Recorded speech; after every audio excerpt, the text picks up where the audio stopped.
ప్రేమ స్వరూపుడైన సర్వాధికారి అయిన తండ్రి నామానికి మహిమ కలుగును గాక. మన ప్రభు అయిన క్రీస్తు నాముడి అందరికీ కూడా వందనాలు. ప్రియ సహోదరులారా, ఈ యొక్క నూతన దినాన్ని సమయాన్ని దేవుడు మనకు అనుగ్రహించాడు కనుక ఈ యొక్క ఉదయకాల సమయంలో యథావిధిగా ప్రతిరోజు కూడా వాక్యం వింటున్న మిమ్మల్ని దేవుడు దీవించును గాక. ప్రియ సహోదరులారా, ఈరోజు వాక్యంలోకి వెళ్ళే ముందు మా ఇదిగో వాక్యం అనే ఛానల్ని సబ్స్క్రైబ్ చేసుకుంటున్నారు, సంతోషము. అనేకులు ఇంకా సబ్స్క్రైబ్ చేసుకొని లైక్ చేసి షేర్ చేయండి. దయచేసి మీరు ఈ మాటలను సంపూర్తిగా విని వాటిలో ఉన్న అర్థము పరమార్థం గ్రహించవలసిందిగా తండ్రి నామంలో మిమ్మల్ని కోరుకుంటున్నాను. ప్రతి ఒక్కరిని దేవుడు దీవించును గాక. హల్లెలూయా. ఇక ఈరోజు వాక్య సందేశం చూస్తే అభిషేకంకున్న విలువ ఎంత, తండ్రి అయిన తన కుమారుడు క్రీస్తు ఈ లోకం నుంచి మనల్ని ఎందుకు వేరుపరిచాడు అన్న ఈ రెండు విషయాల గురించి మనము ఈరోజు వాక్యంలో చూసుకుందాం. ప్రియ సహోదరులారా, నాటి కాలంలో అనగా మన పూర్వీకులైన ప్రవక్తల కాలంలో అభిషేకానికి ఒక విలువ ఉండేది, ఆయన పిలుపుకు ఒక విలువ ఉండేది, ఆయన ఏర్పాటు చేసిన ప్రజలకు ఒక విలువ ఉండేది. కానీ ఈరోజు అవన్నీ కూడా తారుమారు అయిపోతున్నాయి. గ్రహించుకొని మీరు తారుమారు అయిపోయో లేవో మీ కళ్ళతో మీరు చూస్తున్నారు, చెవితో వింటున్నారు.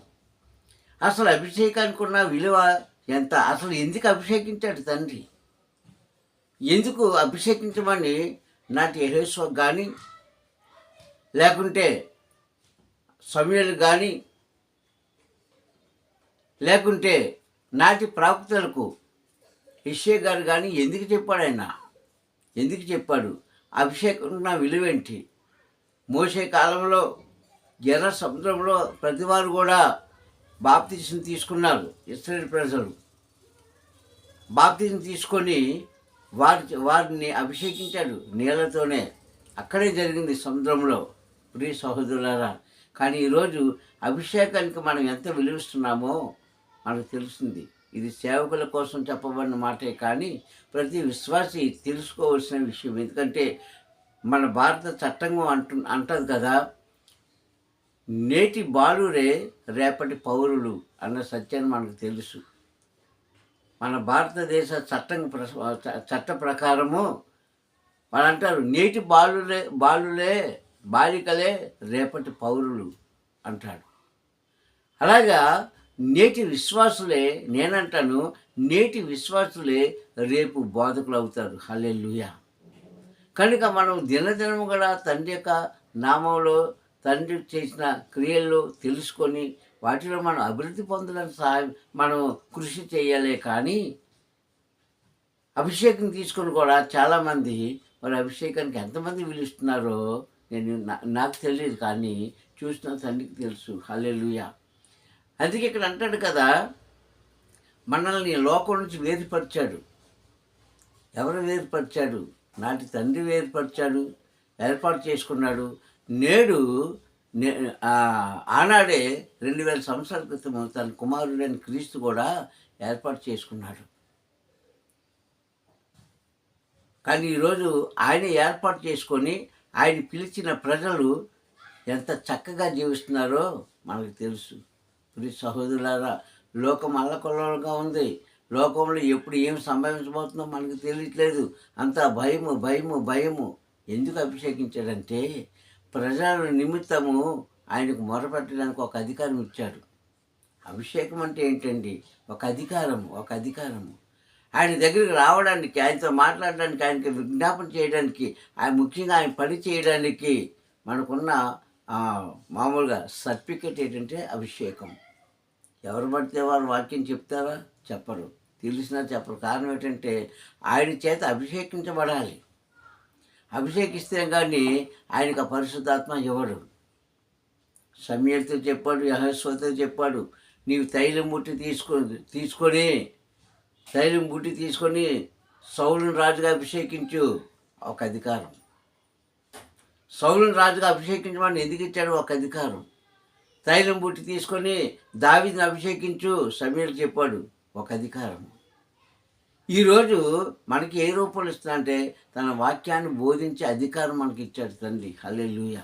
అంత పవిత్రమైన అభిషేకాన్ని ఈరోజు మనము అభిషేక పండుగ అని ఒక కార్యం పెట్టి చిన్న పెద్ద ముసలి ముతక ఏమీ తేడా లేకుండా వారికి మనం చేసేస్తూ ఉంటే ఇది పైనుంచున్న ఆకాశం చూసిన తండ్రి ఏమనుకుంటాడు? దానికి ఒక విలువ ఉందండి. అందుకే ఇక్కడ అంటారు కదా వాక్యంలో యోహాను సువార్త 15వ అధ్యాయంలో 19వ వచనం చూస్తే అని అంటాడు. ఈ మాట క్రీస్తు స్వయంగా తన శిష్యులైన 12 మందితో చెప్పిన మాట. కానీ అందులో ఒక వ్యక్తి మాత్రం వినలే. కానీ ఆయన పక్కన పెట్టి మిగిలిన మత్తయితో సుద్ధా కలిపి చెప్పిన మాట ఏంటంటే, లోకం నుంచి నేను మిమ్మల్ని వేరు చేశాను. హల్లెలూయా! లోకం అంటే చాలాసార్లు మనకు తెలుసు. లోకం అంటే ఏంటి అని చూస్తే లోకం అనేది ఒక చీకటి, లోకం అనేది ఒక పాపంతో కూడింది, లోకం అనేది ఒక అన్యాయంతో కూడింది, లోకం అనేది అక్రమాలతో కూడింది. ఎందుకంటే ఒక రకమైన మనస్తత్వం కలిగిన మనుషులు లోకంలో లేరు. అప్పుడు లేరు, ఇప్పుడు లేరు. అప్పుడు లేరు, ఇప్పుడు లేరు. రాజుల కాలంలోనూ లేరు, ప్రవక్తల కాలంలోనూ లేరు, భక్తుల కాలంలోనూ లేరు, ఈరోజు కూడా లేరు. ఒకే మనస్తత్వం కలిగిన వారు. అందుకే పాత నిబంధనలో కానీ కొత్త నిబంధనలో కానీ చెప్పబడిన మాట అంటే దివి మనస్కులు అంటే 2 తలంపులు కలిగిన వారు అప్పుడూ ఉన్నారు, ఇప్పుడు ఉన్నారు. వాళ్ళు ఉంటూనే ఉంటారు. పరిశుద్ధులు అప్పుడూ ఉన్నారు, ఇప్పుడు ఉన్నారు. పాపాత్ములు అప్పుడు ఉన్నారు, ఇప్పుడు ఉన్నారు. గ్రహించుకునేవారు అప్పుడు ఉన్నారు, ఇప్పుడు ఉన్నారు. వాళ్ళు ఉంటూనే ఉంటారు. కానీ బైబిల్ చెప్పే సత్యం ఏంటంటే ఇక్కడ కుమారుడైన క్రీస్తు చెప్తున్నారు శిష్యులతో 19వ వచనంలో 15వ అధ్యాయంలో యోహాను సువార్త. అక్కడ చెప్తున్న మాట ఏంటంటే, మిమ్మల్ని నేను లోకం నుంచి వేరుపరిచాను, ప్రత్యేకపరిచిన ప్రజలు మీరు. ఎందుకు ప్రత్యేకపరిచా అంటే రేపటి దినాన నేను నా తండ్రి దగ్గరికి వెళ్ళిపోయి సమయం వచ్చినప్పుడు, నేను వెళ్ళిపోయినప్పుడు ఈ లోకంలో కొంతకాలం మీరు బ్రతుకుతారు. కొంతకాలం మీరు బ్రతికినప్పుడు ప్రపంచంలో 12 మూలాలకు వెళ్ళి కూడా, ప్రపంచానికి ఎందుకు 12 మూలలు అంటే ప్రపంచానికి 12 ఎల్లలు ఉన్నాయి. అంటే మూలాలు. ఈ 12 మూలాలకు కూడా వెళ్ళి మీరు సువార్త చేస్తారు. కనుక మీరు సువార్త చేయాలంటే నీ నోటి నుంచి వస్తున్న మాట వారు వినాలంటే నా అభిషేకము, నా సన్నిధి, నా పరిశుద్ధాత్మ, నా కృప మీకు అనుగ్రహించబడును గాక అంటాడు. అది అభిషేకానికి ఉన్న విలువ. ఈరోజు ఇవన్నీ కూడా తారుమారైపోయి అభిషేకం నూనె తీసుకోవడం నెత్తి మీద వేసేయడం. హల్లెలూయా! నూనె తీసుకుంటున్నారు, నెత్తి మీద వేసేస్తున్నారు. పిల్లవాళ్ళకి, పెద్దవారికి, ఆడవారికి, ముసలివారికి అందరికీ లైన్ ఎట్టి వేసేస్తారు ఒక సేవకుడు. అలా చేయమని బైబిల్లో ఉన్నదండి? బైబిల్లో ఉందా? ఇది ఎవరి కోసం చేస్తున్నావు అంటే పరిశుద్ధాత్మ దేవుడు నాకు చెప్పేశాడు. నీకు చెప్పాడా? అలా చెప్పినట్లయితే సౌలు కాలంలో ఎంతమంది జనం లేరు, దావీదు కాలంలో ఎంతమంది జనం లేరు, సమూయేలు కాలంలో ఎంతమంది జనం లేరు, యెహోషువ కాలంలో ఎంతమంది జనం లేరు, యోషీయా కాలంలో ఎంతమంది జనం లేదు. వారి మీద కుమ్మరించాడా? లేదండి. ఇర్మీయా కాలంలో కానీ ఈ ప్రవక్తలందరూ చూసుకుంటే ఆనాటి మనుషులు లేరా? కానీ ఏర్పాటు చేసుకుని పరచబడిన జనం అంటాడు అక్కడ. ఈ సంగమ అభిషేకానికి ఒక విలువ ఉందండి. ఆయన పిలుపుకు ఒక విలువ ఉంది. ఆయన నేర్పిస్తున్న ఆయన చెప్తున్న మాటకు ఒక విలువ ఉంది. మరి ఈరోజు మనకి ఏమైనా ఉందా? లేదండి. నేను ఎవరిని విమర్శించట్లేదు ఈ వాక్యం ద్వారా. బహుశా చాలామందికి కొంచెం కోపం రావచ్చు, బాధ కలవచ్చు, కానీ నేను ఎవరిని విమర్శించట్లేదండి. ఉన్నదే మీకు బోధిస్తాను. అది సత్యం అనుకుంటే గ్రహించుకోండి, సత్యం కాదు అనుకుంటే దేవుడు మమ్మల్ని క్షమించును గాక. ప్రియ సహోదరులారా, ఎవరిని పడితే వాళ్ళకి చేసేది కాదండి అభిషేకం. ఆయన పిలుపు అందుకే స్పష్టంగా చెప్తున్నాడు.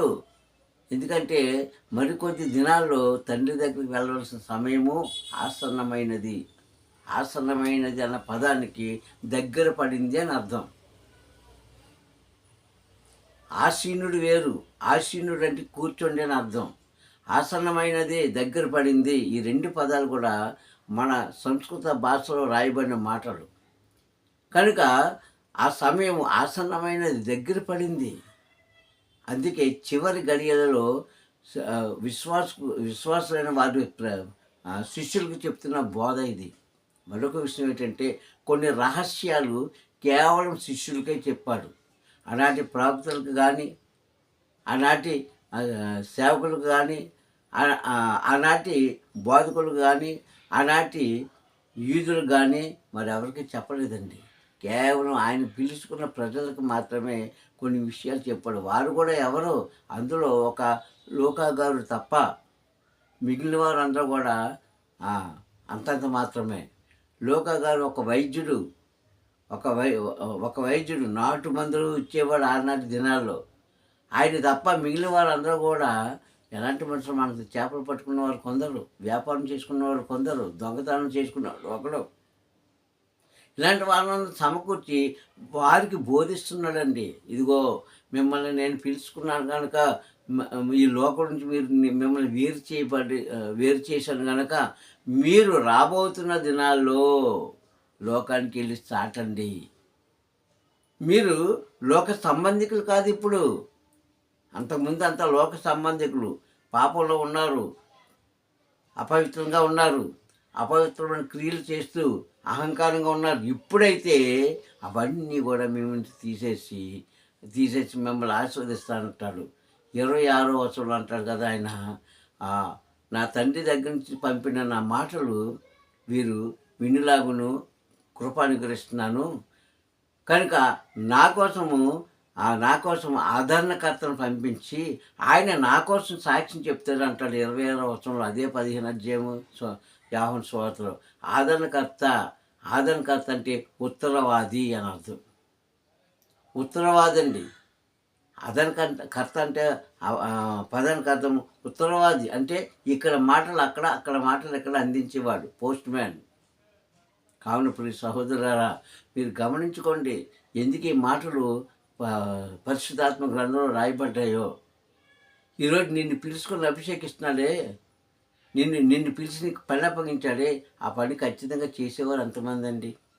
భోగభాగ్యాల కోసం చేసేవారు కొంతమంది. పర్వాలేదు, తండ్రి నీకు అనుగ్రహించాలి, అనుభవించు, నీకు ఇస్తున్నాడా తీసుకో. కానీ లేని మాటలు చెబుతూ చేయొద్దని క్రియలు చేస్తూ తండ్రి యొక్క మనసును నొప్పించవద్దని నేను ఈ వాక్యం ద్వారా బోధిస్తున్నాను. విశ్వాసులేమి, సేవకులేమి. ఇప్పుడు ఈ సంగమా చూడండి, ఈరోజు మనం చూస్తే అభిషేకానికి ఒక విలువ ఉందండి. ఆ విలువను మనం కాపాడుకుంటున్నామా? అభిషేక పండుగలు అంటారు ఒకరు, అభిషేక పండుగలు, అభిషేకం కుమ్మరించబడుతుంది అంటాడు. ఏంటండి ఇది?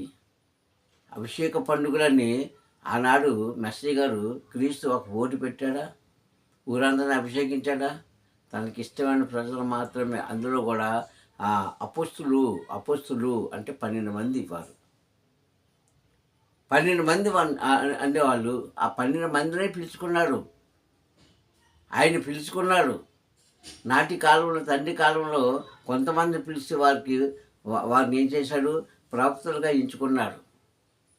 కానీ కుమారుడి యొక్క కాలంలో అది ఏమిందంటే ఏం చేశాడు? 12 మందిని పిలిచి వారికి బోధిస్తున్నాడు. మీరు ఇంతవరకు లోకంలో ఉన్నారు కనుక మీరు లోకస్తులు, ఇక్కడి నుంచి మీరు లోకం నుంచి వేరు చేయబడ్డారు కనుక మీరు నా తండ్రి ప్రజలు కనుక నా మాట వినండి అంటున్నాడు.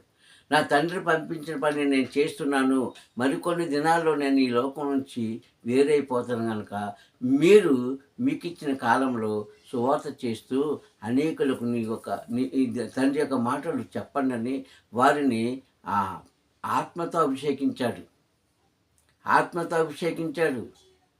నీళ్ళతో అభిషేకించాడు, నూనెతో అభిషేకించాడు. హల్లెలూయా. ఈ మూడు గుణాలు కలిగి మనం అభిషేకం పొందుకుంటున్నామే. ఆ అభిషేకానికి మనం విలువ చూపిద్దామా? ఈరోజు చూపించినట్లయితే ఎప్పటికైనా సరే నీవు ఒకరు చెప్పడం కాదు, నీవు నిజంగా మారు మనసు పొంది పశ్చాత్తాపంతో ఉంటూ నువ్వు ఏదైతే బోధిస్తున్నావో, ఏ క్రియ అయితే అనగా ఏ పని అయితే ఇక్కడ చేస్తున్నావో అది పరమ తండ్రికి ఇష్టంగా చేయండి. కొంచెం కష్టమైన, ఇష్టంగా ఉందాం కొంచెం బాధ కలిగిన, ఇష్టంగా ఉందాం కొన్ని ఇరుకులు, ఇబ్బందులు, అనారోగ్యాలు వచ్చిన, అప్పుడు ఏమో ఆయన చిత్తమైతే మన ప్రశ్నకు సమాధానం ఇస్తాడు సమాధానకర్త. మన అశాంతులు శాంతిని కలిగిస్తాడు శాంతి స్వరూపుడు. కావున ఇప్పుడు సహోదరులరా, మనం లోకం నుంచి వేరు చేయబడిన వారు గనక నీవు పాపం నుంచి వేరు చేయబడినట్లుగా ఉండాలి, అబద్ధం నుంచి వేరు చేయబడాలి, మోసం నుంచి వేరు చేయబడాలి. తండ్రికి ఏదైతే ఇష్టం కాదో ఆ క్రియలోంచి మనం వేరు చేయబడినప్పుడు ప్రతి దినము, ప్రతి క్షణము, ప్రతి వారము, ప్రతి నెల నువ్వు బ్రతికినంతకాలం కూడా పరిశుద్ధాత్మ దేవుడు నీతో ఉంటాడని ఈ వాక్యం ద్వారా నేను తెలియజేస్తున్నాను. ప్రార్థించుకుందాం. దయగల తండ్రి, ప్రేమ స్వరూపిణి కొందాము.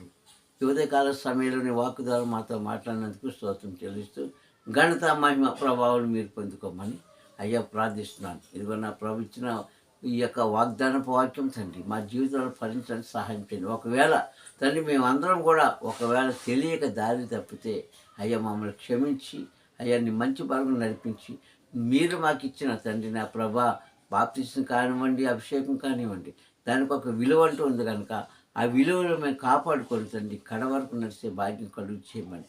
లోకమంతా కూడా అలా కొల్లాలంగా ఉంది తండ్రి యేసయ్య. భయము భయము భయము భయము కనుక తండ్రి యేసయ్య, ఆ భయం నుంచి మమ్మల్ని తొలగించి తండ్రి ఏదైతే నీ చిత్తం ఉందో జరిగించి నీ నామాన్ని మాత్రమే మహిమ పొందుకోమని మా ప్రియ రక్షకుడానికి క్రీస్తు రాముని ప్రార్థన అడుగుతున్నాను పరమ తండ్రి. Amen amen amen. హల్లెలూయా. మీ అందరికీ కూడా మరొకసారి తండ్రి నామంలో ప్రైజ్ ద లార్డ్, షాలోమ్, వందనాలు. హల్లెలూయా.